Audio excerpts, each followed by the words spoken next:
Well, hello again, ladies and gentlemen. Yes, my room is pretty much brown. You can see the rest of my bed, and this is my beard, and this is the review of Stranger Things.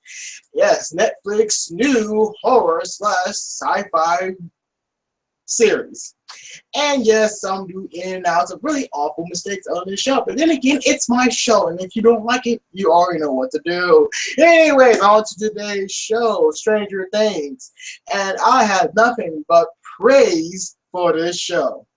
Because it was a homage, or a love letter to a lot of 80s movies, horror movies, and sci-fi movies.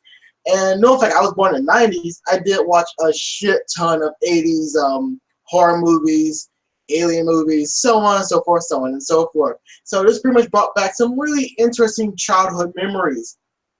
Because the whole movie, the whole show itself is set in the 80s, 1980s, of course. And how everything plays out feels like I'm watching a 90s, an 80s movie, an 80s horror movie. And I cannot say nothing but say it was amazing. I loved every single bit of it. The cast was amazing. The score, oh god, the score was amazing. The monster was very unique and very, actually really scientifically bound to its own world and also the rules of the whole show itself.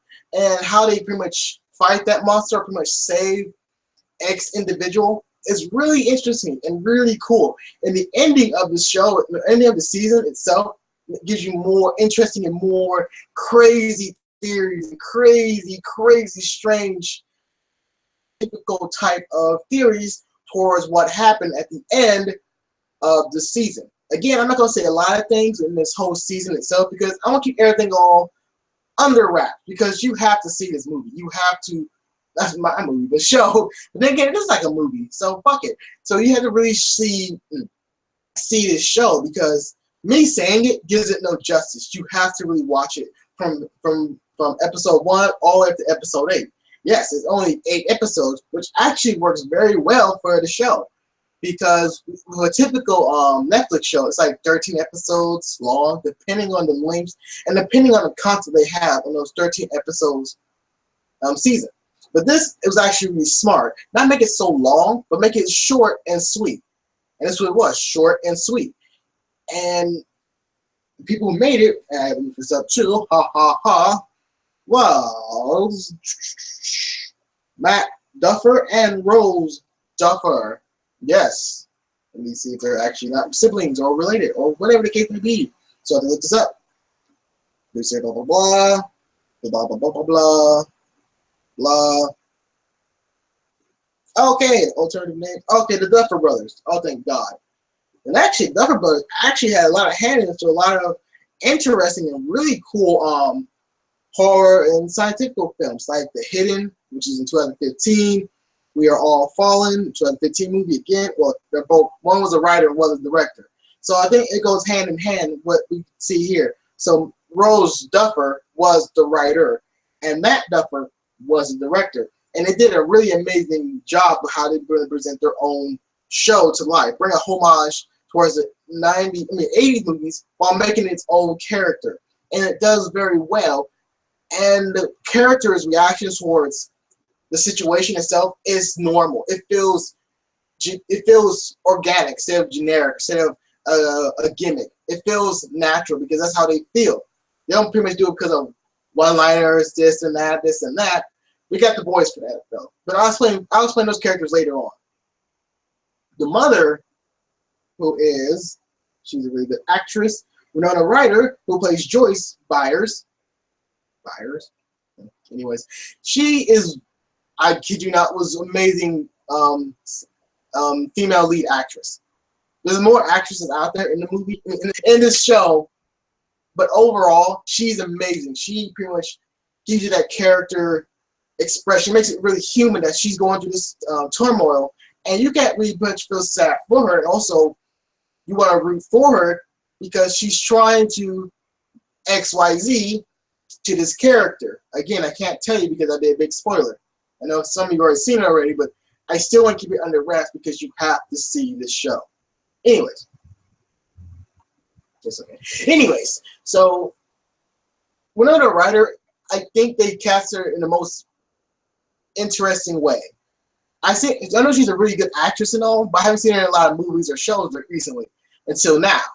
So casting her to become the mother of ex characters of the show was smart, and also she fit the '80s job. She fit the '80s flow of it. She was the '80s type mother that you always see in '80s movies and horror movies and things like that nature. So this was really a perfect fit, a perfect taste on the cake of Stranger Things. And when she reacts and pretty much interacts with other characters, say for example David Harbour's character, Chief Jim Hopper, it becomes a really interesting conspiracy theory type duo. They play off each other very well. These are the characters who pretty much lost something and trying to gain something back from this whole event within the show. And man, David Harbour does an amazing job. I don't know if I haven't seen him in a lot of things either. He does amazing. I mean, a really amazing a chief who's pretty much down and out, depressed, and pretty much he lost something until you see what he lost. He explained it through his own dialogue, and we see a really beautiful flashback close to pretty much the end of the season of what happened, why he's feeling this way, why he's going through all his links, because it took a lot of convincing from Winona Ryder's character, Joyce Byers, to convince him to help her on X, Y, Z of this character. And again, I was like, okay, that was really smart. Again, nothing played up as a gimmick. Nothing played up as like, oh, they're doing the whole 80s tropes, blah, blah, blah, blah. No. It was playing like real people. They weren't playing for jokes or for gimmicks. It was playing for real. And just seeing the chief go through a lot of hoops and ladders, going through the conspiracy of everything else, because they're like, oh shit, so what's going to happen now? What's going to happen now? Because the government in this the show itself is really crafty. No, in fact, they're not dumb as other government bodies within horror movies. They are very smart. How they want to pretty much cover their tracks, but also keep things under wraps. So it was really interesting how it all played out. It did kind of get sloppy at the end, but I can't really blame them for that because it's pretty much a desperate, dire needs to get to X, Y, and Z. Again, I can't really tell you the whole story because you have to see it yourself. I don't want to keep repeating this. I'm going to keep repeating this a lot. So moving on from there, I have to make a shout out to the three young boys who did an amazing job. I'll have to say four really. Who is Finn Wolfhard? Oh God, Finn Wolfhard, who plays Mike Wheeler. He was actually a really cool character, and I couldn't really hate the character because he was actually playing as a straightforward character, but also a gullible character. But in the middle, he was trying to see the good things within people. Unlike his friends, well, some of his friends, for example, Cable McLaughlin, who is Lucas Siler. Well, the fuck, okay, it's Lucas. Okay, don't even say their last name like that. Anyways, who plays Lucas? Who was he had to grow on me at first because he was feeling like the bitch of the group. Like, oh God, here he goes. Here goes Lucas bitching again about this and this. And oh dear God, shut the fuck up, Lucas. But again, when you go back and pretty much rewatch the whole season again, you can't really fault that character being a bitch or pretty much being a douchebag at times because he brings up a lot. He's a skeptic of the group. He brings up really interesting questions like, hey, why are we doing X, Y, and Z? This character is pretty much hindering what we're doing, this and that, or they lied, or they betrayed us, and this and that. He had a hard trusting one of the main characters, and that was really cool. I didn't want no character who was like, oh, happily go lucky, we're gonna pretty much go be friends and be done with this. No, it took some time. It took some time to build that up, and how they build up Lucas' character with Mike, and who was the other kid? I can't find him. Yes, Dustin Henderson, whatever. I can't really say his name because Gaten Rosario. Look, it's his last name, okay? He's the actor who plays Dustin Hartson. Okay, whatever. Fuck, move on. Anyways, so Dustin, he's really funny. I don't think he does the most stupid things, but it's really genuinely funny. And he's pretty much the most pretty much the most logical one within the whole group, because you have Mike, who's pretty much, he's not really a skeptic at hand. He's pretty much like, he goes for it without thinking. He acts without thinking. And Lucas is a skeptical one, but he's so hard bound to being a skeptic, he doesn't really much let in ideas within his own mindset, because he does not trust outsiders within his own inner circle, which is Mike and Dustin. And Dustin is the voice of reason, surprisingly too. In fact, he's the fat kid. No, I'm just kidding. He's not really that fat, but he's very funny. I love his character, and seeing Mike, Dustin, and Lucas pretty much come together and solve an issue with the help of another character who I'll get into, like, I'll say at the last, because I'm gonna spend some time on that character because I love that character. And how Dustin always acts, Dustin always acts Mr. Clark, who was played by Randall P. Heavens. Oh God, that's a very long name too. Anyway, he is the teacher for the four boys, who is Will, who is Will Byers, who is Noah Schaefer, whatever. His name is Noah Schaefer. I'm gonna play it off like that. And Mr. Clark, he doesn't have no real input on the main story arc until you look very closely, and he does, because he explains the scientific aspects on what is going on within the world of Stranger Things. He doesn't know it, but the boys know that he's a big help, because Dustin asks him so many scientific questions, and sometimes they come up as very funny, and also sometimes very cool, or much both. Because at one point in the season, Dustin asks Mr. Clark another scientific question at the wrong possible time, because Mr. Clark, he was trying to get him some, until Dustin said, "Hey, I got like a question to ask you about X, Y, and Z." He's like, "Can we do this later?" Like, "No, we need to do this now." It's like, okay. And see how he explains the scientific aspects to Dustin, and how Dustin pretty much breaks it down to more smaller parts for his friends and other characters. It was pretty much perfect. It was much perfect storytelling, and also story development, also a plot device, a really cool plot device. And Mr. Clark, I hope we get more Mr. Clarky, whatever, and the next season, because I hope he plays a bigger role, but also still plays the whole dumbfounded, pretty much clueless teacher, what the hell's going on moment. Because he was really cool. I mean, a lot of good characters, a lot of good supporting characters. You have, I'm going to say the names wrong, so I don't care at the moment. So anyways, Cara Wheeler. Was she in it? I'm going to skip Cara Wheeler because she was in it, but I could care less. Anyways, Nancy Wheeler, who was played by Natalie Dyer. And this was a really interesting moment, too, because we had Natalie Dyer, we had Jonathan Byers, who was played by Charlton Heston, Stephen Hurtigan, who was played by Joe Carey. That teen drama, or that love triangle, it wasn't really a love triangle in a sense, but it was in the story sense, is that it was actually really cool. I want to see how it plays out all the way. Because you might think Steven is pretty much a douchebag.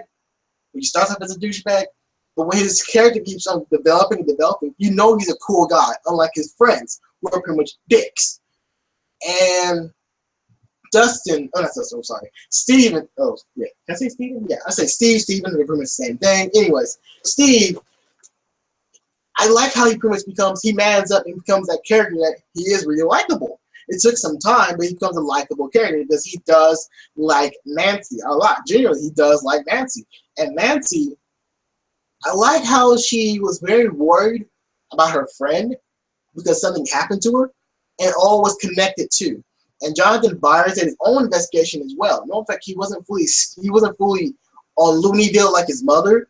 He was pretty much getting close to that, where he pretty much his investigation and the chief's investigation and Nancy's investigation all came full circle with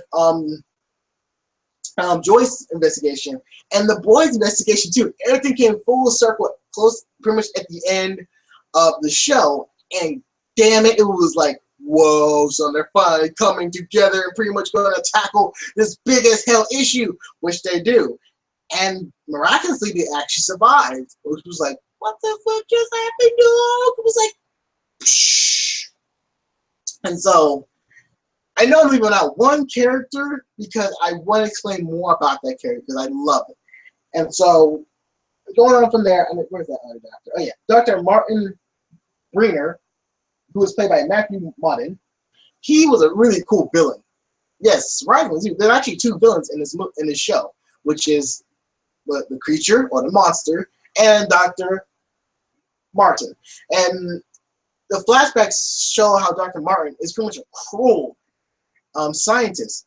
He knows how this character works, so he pretty much plays her at the best ability for quote unquote for the best of the country of America. Because again, in the 1980s, the Cold War was happening. So Soviet Union and the United States were at war with one another. And so you know how scientists are always looking for crazy and pretty much powerful weapons that the Soviets could not copy by any means. But again, they were still copying it too. So them doing scientific achievements and experiments and that nature was pretty much not far-fetched, because in history, countries of all types have done crazy scientific experiments to achieve and become one step ahead of the enemy, or pretty much their opponents, or whatever you want to say. Because the Soviet Union did the same thing too. Well, not in a sense, but they did other scientific experiments where they want to be ahead of the United States. So if they want to start some shit, they can bring out their own monster, right? And so that's what we get here. Dr. Martin was trying to create a weapon where he can become a step ahead of the Soviet Union for America's sake, or pretty much for how everything goes. And so that was very unique and very much not a far-fetched, realistic type of way, because again, our government's doing some crazy scientific things we really don't know about. And it says one thing, but which one? Like, okay, but Area 51, we barely know anything about that. But anyways, enough about that whole rambling on about Area 51. I know I should get to this one character, but I will say that for later because I want to talk about the monster and also the universe the monster comes from. Again, I'm not gonna say a lot of things, we'll keep it all hush hush. But the monster plays off very like a hunter, like the predator mixed with the alien, because how it hunts, how it pretty much sniffs out its prey is very cool, and how it fights off with the other main characters is even more badass, because you have the characters pretty much face off against this big as hell monster that doesn't really see eat people, but you have like an image, you have like an imagination what it does to people.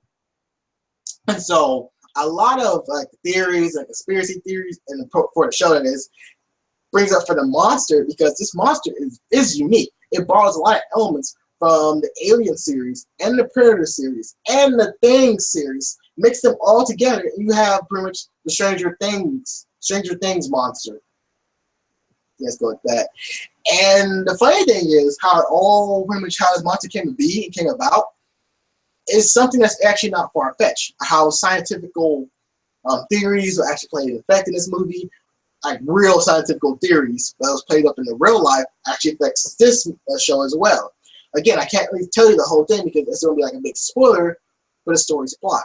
But think of it as The Thing meets Fringe, and put it all together.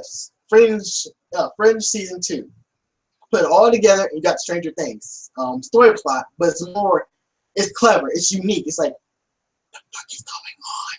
Because you're always wondering, how the fuck does the monster get the people and pretty much hide the body? We don't know how the fuck it does that. And so it's like, what the fuck is going on, dude? And plus, this monster is extremely powerful too. See how it goes to different dimensions just to get its prey. So it's like, what the fuck is going on? And the upside down world, which you see on my whole tagline, is again not far-fetched from what scientists have actually expressed or talked about in their own studies. Again, I can't really say it because again, that'd be a spoiler for the show. But anyways, upside down world, we don't see much of it until the close to later episodes, but I still love how they pretty much play it off. They show you too much, they don't give you a taste. what it's like so far.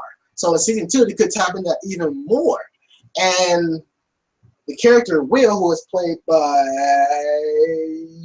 have to say his name, was it? Oh yes, Noah. It was like, okay, so Will has a strong connection towards the upside down world. I don't know how. I don't know how the hell that can be, but damn it, I want to know more. And those 8 episodes gave off pretty much. I want to see more. I want to see more of this show. So because it's like a long as hell movie, a badass movie too, and a badass show mixed together. So going on from there, I must get to the pretty much one of the awesome and pretty much badass characters of all time, because there are a lot of Easter eggs towards Alien and also anime as well, or manga, pretty much, or anime manga, whatever. So I have to look at this name because it's going to pretty much drive me insane. It's Archive.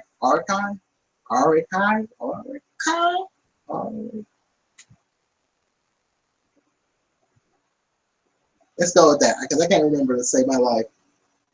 Oh God!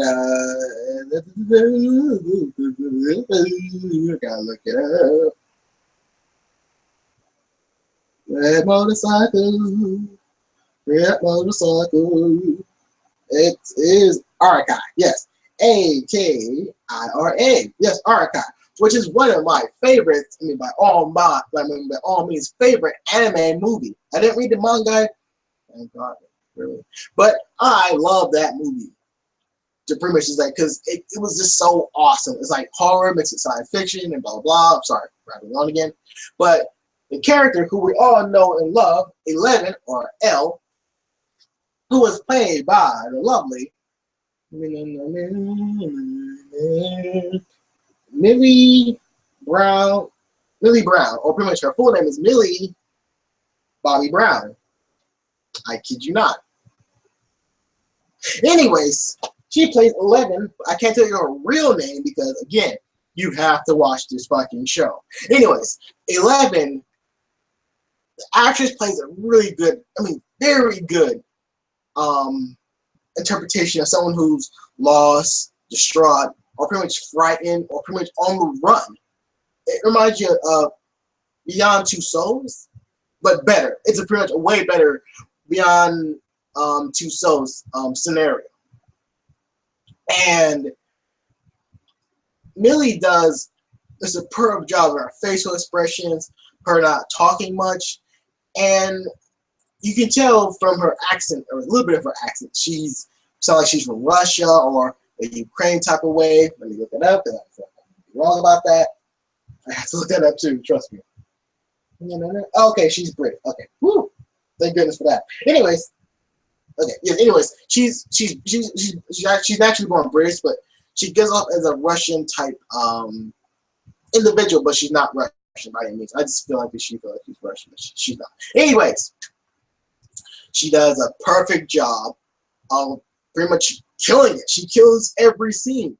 She has great facial expression. She can actually be very emotional on cue, cry on cue, smile, and pretty much have genuine